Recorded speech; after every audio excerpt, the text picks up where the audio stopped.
Você já se perguntou por que tanta gente inteligente, com acesso à informação, com anos de leitura e reflexão, ainda se entrega de corpo e alma a gurus de Instagram, mantras esvaziados de significado e promessas de iluminação em 7 dias? Não se trata de ignorância, não se trata de má fé. Trata-se de uma fome tão profunda, tão arcaica, que ultrapassa as barreiras da razão. A fome por sentido. E onde há fome, há mercado. Mas antes de falar do mercado, precisamos encarar algo mais íntimo, mais sombrio: o vazio. Carl Jung dizia que o homem moderno é atormentado por um vazio de significado, resultado do colapso das grandes narrativas religiosas e da perda do contato com os arquétipos do inconsciente. Quando os deuses morrem, os demônios acordam. E onde a alma perde seu eixo simbólico, qualquer luz artificial parece o sol. A espiritualidade moderna, essa versão pasteurizada que se vende em cursos e retiros com hashtags, não nasceu de má intenção. Ela nasceu como resposta a um trauma coletivo, o trauma do niilismo, a ausência de propósito, a substituição do templo pelo shopping, do silêncio pelo feed, da meditação pelo like. Nietzsche viu isso se aproximando. Quando ele anunciou que Deus está morto, não estava celebrando, estava alertando. O que viria depois não seria libertação, mas um vácuo. E o vácuo não tolera permanecer vazio por muito tempo. Ele será preenchido por qualquer coisa que pareça significado. A espiritualidade contemporânea se apresenta como esse preenchimento. Mas ela raramente é confrontação, ela é consolo. Ela não é uma ferida aberta em busca de cura, mas um analgésico emocional. E isso é perigoso, porque nos mantém funcionalmente inconscientes. Arthur Schopenhauer, por sua vez, falava do sofrimento como a essência da existência e, portanto, da experiência espiritual genuína. Para ele, todo o impulso humano era movido por uma vontade cega e incessante que só poderia ser apaziguada por uma renúncia profunda, quase monástica. Compare isso com a espiritualidade de hoje, que promete mais sucesso, mais amor, mais abundância, sem jamais sugerir menos ego, menos desejo, menos ilusão. Promete poder, mas evita mencionar sacrifício. Promete elevação, mas nunca exige queda. Sartre complementa essa tragédia com seu existencialismo incômodo. Estamos condenados à liberdade. A liberdade de escolher, de dar significado à própria vida. E o que fazemos? Corremos para o primeiro guru que prometa uma fórmula, porque a liberdade absoluta nos apavora. Preferimos a segurança da receita pronta ao caos de criar um sentido autêntico. Somos, portanto, psicologicamente inclinados à obediência disfarçada de iluminação. Jean-Paul Sartre chamaria isso de má fé, o auto-engano voluntário. Fingimos que escolhemos livremente nossas crenças, quando na verdade nos agarramos àquelas que nos oferecem conforto imediato e validação social. E o mercado espiritual sabe disso. Ele nos dá exatamente o que pedimos: sentido sem dor, transcendência sem renúncia, espiritualidade sem silêncio. Aldous Huxley, em Admirável Mundo Novo, mostrou um futuro onde as pessoas tomavam uma droga chamada soma para evitar sofrimento e manter a ordem. Hoje, o soma é o positivismo tóxico. É a ideia de que tudo deve ser luz, gratidão e vibração elevada, mesmo enquanto o mundo real arde em colapsos existenciais, ecológicos, políticos. A nova espiritualidade diz: não olhe para isso, foca na sua energia. Mas a alma não se ilumina fugindo da sombra. E é aqui que o marketing entra em cena. O mercado espiritual moderno entendeu algo que as tradições milenares nunca precisaram explorar: o branding emocional. Eles sabem que o consumidor espiritual não quer desconstrução, ele quer pertencer, quer sentir que faz parte de algo maior, quer ter uma identidade despertada, mas sem abdicar do hedonismo, quer ter elevação, mas com café orgânico, playlist personalizada e estética clean. O guru digital não é um mestre, ele é uma marca. O retiro não é um rito de passagem, é uma experiência instagramável. A meditação não é um mergulho na consciência, é um item da sua rotina de performance. Você percebe? A espiritualidade virou identidade de consumo. Você não é espiritual, você performa a espiritualidade. Viktor Frankl, que sobreviveu aos horrores dos campos de concentração, dizia que o ser humano pode suportar qualquer dor, se ela tiver um significado. Mas o que acontece quando o significado é comprado, filtrado, embalado e vendido como um produto? Ele perde sua profundidade, ele vira anestesia. E anestesia é o oposto de despertar. Estamos vivendo, portanto, um fenômeno psicoespiritual inédito, a mercantilização do sagrado, a substituição do encontro com o divino por branding transcendental. O arquétipo do místico virou influenciador, o oráculo virou slogan, o templo virou canal no YouTube com thumbnails chamativas. Mas o pior não é isso. O pior é que isso funciona. Funciona porque preenche o vácuo com beleza, porque embala o nada com palavras reconfortantes, porque nos dá a ilusão de profundidade, sem o risco da transformação real. E é aí que mora o veneno. Não na estética, não na forma, mas na ilusão de que isso basta, de que isso é suficiente para tocar o eterno dentro de nós. Mas e se não for? E se, no fundo, você souber que a verdadeira jornada começa onde o conforto termina? E se houver algo dentro de você que desconfia, que sente que essa espiritualidade de feed é apenas uma casca? Uma distração bem feita para evitar o inevitável encontro com o vazio? E se toda essa estrutura foi desenhada não para libertar você, mas para evitar que você realmente desperte? Você sente isso mesmo que não consiga nomear. Esse desconforto sutil, essa dúvida silenciosa. Então, antes de continuar, respire fundo, porque o que vem a seguir não é mais uma crítica, é um espelho. É hora de ver o que essa falsa espiritualidade realmente está fazendo com você, com sua vida, com seu modo de existir no mundo.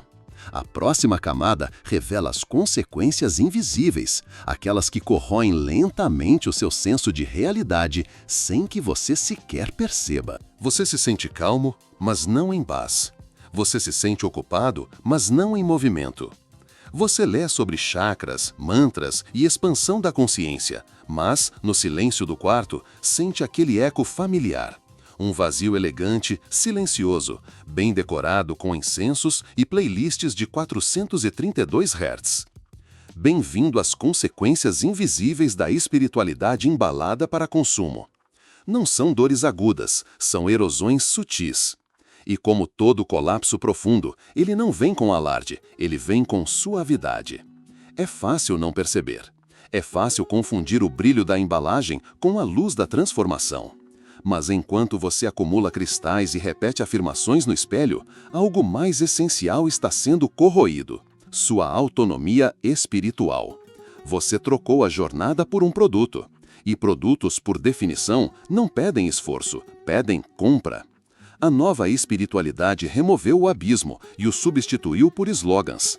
Mas o abismo é necessário. É no abismo que a alma treme e se refaz. Aqui está o paradoxo. Quanto mais você consome conteúdo sobre despertar, mais você fortalece o ego que deseja parecer desperto. Pense nisso. A cada postagem com frases como "Eu sou luz", o que você reforça não é a luz, é a identidade que precisa declará-la. A espiritualidade virou um teatro, onde o ego se apresenta disfarçado de iluminação. E você nem percebe, porque foi condicionado a acreditar que está evoluindo. O cérebro humano tem uma tendência poderosa chamada viés de confirmação. Você procura e encontra aquilo que reforça o que já acredita. Se você acredita que está desperto, então qualquer sinal se torna evidência. Um número repetido, sinal. Uma coincidência, universo falando. Um pensamento negativo, algo a ser transmutado. Mas o que acontece quando você filtra a realidade apenas pelo que valida sua narrativa espiritual? Você para de ver, você para de ouvir, Você para de sentir. Você se protege da verdade com uma muralha feita de positividade plástica. E o mais cruel, essa cegueira vem acompanhada de um sentimento de superioridade. A espiritualidade que se vende hoje cria uma hierarquia oculta, os despertos e os dormindo.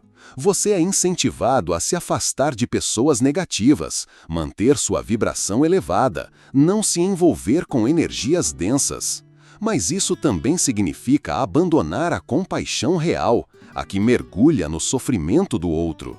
Você começa a ver sofrimento como frequência baixa e não como parte legítima da experiência humana. A consequência? Isolamento emocional, fuga da realidade, desumanização do outro. Você não se relaciona mais, você escaneia. Você não ouve mais, você interpreta em qual chakra aquela pessoa está bloqueada. E tudo isso te afasta de algo fundamental, o contato com o real. A espiritualidade de vitrine oferece conforto, mas sufoca a alma. Oferece uma máscara de lucidez, mas desconecta do instinto. Você para de sentir culpa, raiva, medo, porque essas emoções não são elevadas. Mas sem culpa, como nasce a responsabilidade? Sem raiva, como nasce a justiça? Sem medo, como nasce a coragem? Você não evolui, você se neutraliza. Essa é a grande ironia. A espiritualidade atual promete transcendência, mas entrega anestesia existencial. Você acorda todos os dias com metas de gratidão e copo d'água com limão, mas não consegue encarar um espelho sem maquiagem emocional. Você aceita tudo como é, mas só porque foi treinado a evitar o confronto com o que te incomoda. Você foi condicionado a achar que crescimento é leve, que cura é bonita, que elevação é silenciosa. Mas a verdade é outra. O crescimento real é caótico. A cura fede antes de perfumar. A elevação dói como parto. E tudo isso te foi roubado. Roubado por uma narrativa que transforma a espiritualidade em performance, que transforma símbolos sagrados em estampas de camiseta, que transforma a busca por Deus em um algoritmo que te mostra mais do mesmo. Sim, o algoritmo é uma consequência invisível que você não percebe. A cada vídeo espiritual, a cada live de cura, o sistema aprende o que te conforta e te alimenta com mais. Você não está escolhendo despertar, você está sendo alimentado com dopamina espiritual. Só que o rato que pressiona o botão porque aprendeu que dali sai prazer. Só que nesse caso, o botão se chama seguir para mais. Essa dopamina espiritual vicia. Ela te dá pequenas doses de transcendência controlada. Você sente algo, mas nunca o todo. Você se emociona, mas não se transforma. Você chora, mas não se move. Porque a transformação de verdade não se compra. Ela exige risco, ela exige perda, ela exige entrega. Mas quem quer isso? Quem quer ser despido de suas ilusões, de seus confortos, de sua identidade cuidadosamente construída? A maioria quer apenas parecer desperta. E é exatamente isso que o mercado oferece. E assim seguimos, dormindo com os olhos abertos, fazendo yoga em frente a uma câmera, respirando fundo para evitar o colapso que pode, talvez, ser o verdadeiro começo. A consequência final é esta. Você não vive mais a sua espiritualidade. Você exibe a sua espiritualidade. Ela se tornou parte do seu avatar, não da sua alma. Você vive para parecer em paz, não para atravessar o inferno que te levaria a ela. Mas há um caminho, uma rebelião, um ato radical de consciência que começa com uma decisão simples, mas aterradora. Parar, desligar, silenciar. Não para fugir, mas para ouvir o que está além da estética, além das técnicas, além das frases bonitas. Ouvir a dor crua. Ouvir a ausência de sentido. Ouvir o que não pode ser monetizado. É isso que vem a seguir. A rebelião. A escolha de sair do transe, de destruir o altar de likes, de descobrir finalmente o que significa ter uma espiritualidade que sangra, que ruge, que é viva. Imagine isso. Você acorda um dia, joga fora todos os seus cristais, desinstala os aplicativos de meditação, silencia os gurus de Instagram, apaga as frases de efeito coladas na geladeira e então fica em silêncio. Não um silêncio confortável, cheio de velas aromáticas e respiração quadrada, mas um silêncio bruto, vazio, com gosto de abandono. Você sente que está traindo alguma coisa, uma doutrina, um estilo de vida, um plano de alma. Mas aos poucos você percebe. A única coisa que está traindo é a versão de si mesmo que foi domesticada para parecer desperto. E essa traição é libertadora. Essa é a rebelião. Ela não vem com mantras, vem com raiva, com confusão, com angústia legítima. Porque despertar, de verdade, é ser dilacerado por dentro. É ver que tudo o que você acreditava ser sagrado era, na verdade, uma distração sofisticada. E que por trás da positividade compulsiva havia só uma criança assustada querendo controle. A primeira verdade da rebelião é essa: você não precisa ser curado para ser inteiro. Não precisa ter os chakras alinhados, não precisa vibrar em 5D, não precisa entender sua missão de alma. Você só precisa ser honesto com o que sente agora, sem moldura, sem filtro, sem hashtag. Essa é a cura mais radical: deixar de tentar se curar. Nietzsche uma vez disse que o que não nos mata nos fortalece, mas ele também sabia que, às vezes, o que nos fortalece nos enlouquece antes. A verdadeira transformação espiritual não vem da ordem, vem do colapso. É no caos que o ego não consegue mais se sustentar. E é nesse colapso que você começa a perceber que a busca nunca foi por respostas, foi por contato.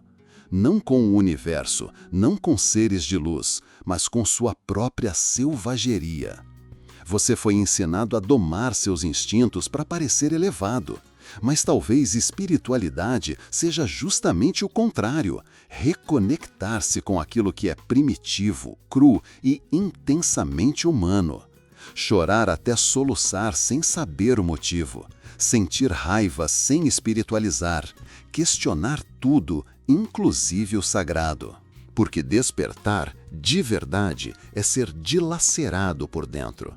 É ver que tudo o que você acreditava ser sagrado era, na verdade, uma distração sofisticada. E que por trás da positividade compulsiva havia só uma criança assustada querendo controle. A primeira verdade da rebelião é essa: você não precisa ser curado para ser inteiro. Não precisa ter os chakras alinhados, não precisa vibrar em 5D, não precisa entender sua missão de alma. Você só precisa ser honesto com o que sente agora, sem moldura, sem filtro, sem hashtag. Essa é a cura mais radical: deixar de tentar se curar. Nietzsche uma vez disse que o que não nos mata nos fortalece, mas ele também sabia que, às vezes, o que nos fortalece nos enlouquece antes. A verdadeira transformação espiritual não vem da ordem, vem do colapso. É no caos que o ego não consegue mais se sustentar. E é nesse colapso que você começa a perceber que a busca nunca foi por respostas, foi por contato. Não com o universo, não com seres de luz, mas com sua própria selvageria. Você foi ensinado a domar seus instintos para parecer elevado, mas talvez espiritualidade seja justamente o contrário: reconectar-se com aquilo que é primitivo, cru e intensamente humano. Chorar até soluçar sem saber o motivo, sentir raiva sem espiritualizar, questionar tudo, inclusive o sagrado. É aqui que a rebelião começa a doer, porque ela exige que você abra mão da segurança existencial vendida no shopping espiritual. Você perde os mapas, os métodos, as métricas. Você desaprende a linguagem da vitrine e começa a habitar o silêncio da alma. Schopenhauer diria que a vontade humana é uma força irracional que impulsiona tudo. A rebelião espiritual é isso, parar de fingir que você está acima da vontade e começar a dançar com ela. Parar de suprimir seus desejos em nome da elevação e começar a encará-los como expressões legítimas do divino em você. Você não precisa eliminar seu ego, precisa apenas impedi-lo de te governar com máscaras iluminadas. Isso é revolução. Carl Jung falava sobre a sombra, o lado obscuro, oprimido, não aceito da psique. A espiritualidade de mercado te manda fugir dela. Afirme só o positivo, transmute a raiva, ignore o medo. Mas Jung sabia: aquilo que você nega te submete, aquilo que você aceita te transforma. A rebelião é isso, é sentar com sua sombra e ouvi-la sem querer mudá-la. É abraçar o monstro que você escondeu atrás de incensos e banhos de sal grosso. E descobrir que o monstro é só você, sem Photoshop espiritual. Há histórias, poucas e esquecidas, de verdadeiros rebeldes espirituais. Não os que fizeram templos, mas os que destruíram muros. Simone Weil, que abandonou tudo para servir operários e morreu de fome por um ideal. Diógenes, que zombava dos costumes e se deitava nas ruas de Atenas, nu e livre. San Juan de la Cruz, que desceu ao inferno da alma em busca do verdadeiro Deus, sem ornamentos. Jesus, que virou as mesas dos comerciantes do templo, não por ódio, mas por integridade espiritual. Você acha que algum deles vibrava em 432 Hz? Ou seguia um programa de 21 dias de reconexão? Eles não buscavam conforto, eles buscavam verdade. A rebelião espiritual começa quando você para de tentar melhorar sua vibração e começa a questionar quem construiu a régua. Ela começa quando você entende que a espiritualidade não é um lifestyle, é um risco, é um salto, é um rompimento com tudo que te dava status, controle e identidade. Você perde amigos, você perde a autoestima de Instagram, você perde os elogios fáceis e os likes nas frases do Osho. Mas o que você ganha é algo que não pode ser vendido. Presença. Aquela que não precisa ser mostrada, aquela que se revela quando você olha para um desconhecido e vê ali a mesma confusão, a mesma fome de sentido, o mesmo brilho escondido. E você percebe, a espiritualidade verdadeira não te separa dos outros, te conecta. Mesmo quando estão na dor, mesmo quando estão perdidos, mesmo quando você também está. Porque ser espiritual, no fim, é ser humano por inteiro. Sem vergonha, sem performance, sem mentiras elegantes. E se você chegou até aqui, talvez algo em você já esteja se rebelando. Não contra o mundo, mas contra a versão editada de si mesmo. E essa revolta é sagrada, porque ela te prepara para a próxima etapa, a revelação. Aquilo que vem quando toda a maquiagem cai, quando todo o teatro desmorona, quando tudo que resta é a verdade. Prepare-se. Ela não vai aliviar, ela vai libertar. Imagine que, depois de toda a busca, depois de todo o colapso, da raiva, da desconstrução, da solidão, você não encontra nada. Nenhuma luz, nenhuma verdade transcendental, nenhum chamado da alma. Só um vazio. E não é o vazio prometido pelos gurus, cheio de abundância silenciosa ou plenitude cósmica. É um vazio verdadeiro, frio, cru, sem sentido, sem estrutura. Um abismo onde tudo que você acreditava evapora, como um sonho desfeito ao amanhecer. Mas aqui está o choque.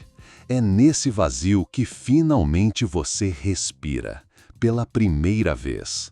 Sem precisar ser alguém, sem precisar se alinhar com nada, sem precisar caber em um arquétipo desperto. A verdade não veio como revelação, ela veio como remoção.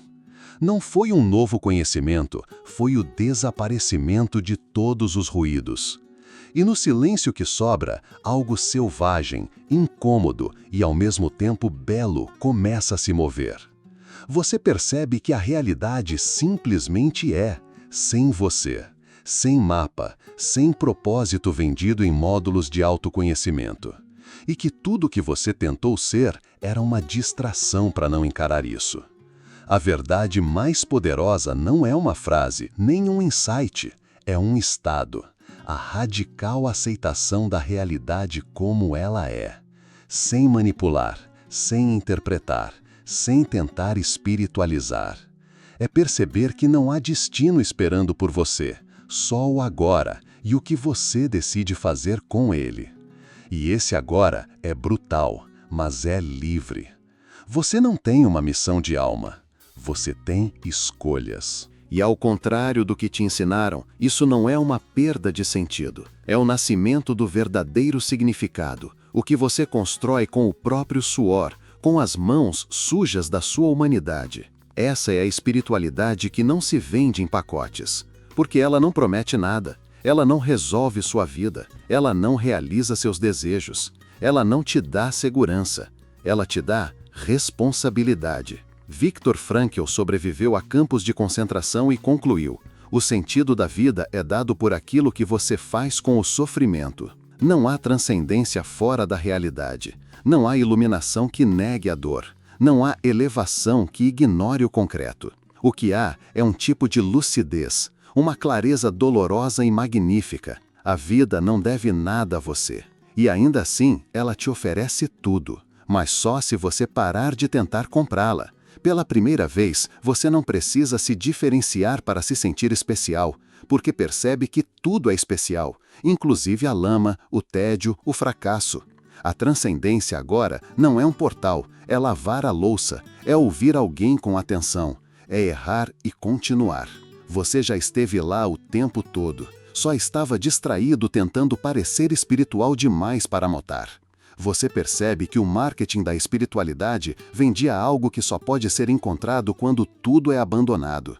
E nesse momento, o riso surge. Um riso estranho entre o alívio e a ironia, porque no fim das contas, você estava perseguindo o que já era. E agora que você parou de buscar, agora que tudo caiu, você sente, não um êxtase, mas uma presença silenciosa, indescritível, que não precisa de nome, nem de doutrina, nem de ritual, só presença. Ela não te exige nada, ela não te promete nada, ela não é um estado elevado, é apenas o que resta quando tudo que era falso morre. E você olha para o mundo, o mesmo mundo de antes, mas algo mudou, não no mundo, em você. Você já não busca mensagens ocultas em cada coincidência, você já não precisa meditar para existir, você já não se sente separado do caos, você o habita. Você não é mais um personagem tentando evoluir, é um ser humano que parou de fugir. Essa é a espiritualidade que não pode ser vendida, porque ela só nasce quando tudo que é vendável morre. Ela começa quando a busca termina, e termina quando você começa a viver. Então, da próxima vez que alguém te prometer reconexão com o eu superior em 7 passos, sorria. Não com arrogância, mas com compaixão. Você também já esteve lá. Mas agora você sabe. O que é real não precisa ser vendido. O que é sagrado não precisa de palco. E o que é verdadeiro não precisa de aplauso. Você não despertou. Você apenas voltou para casa. Despido, vulnerável, inteiro. E isso basta.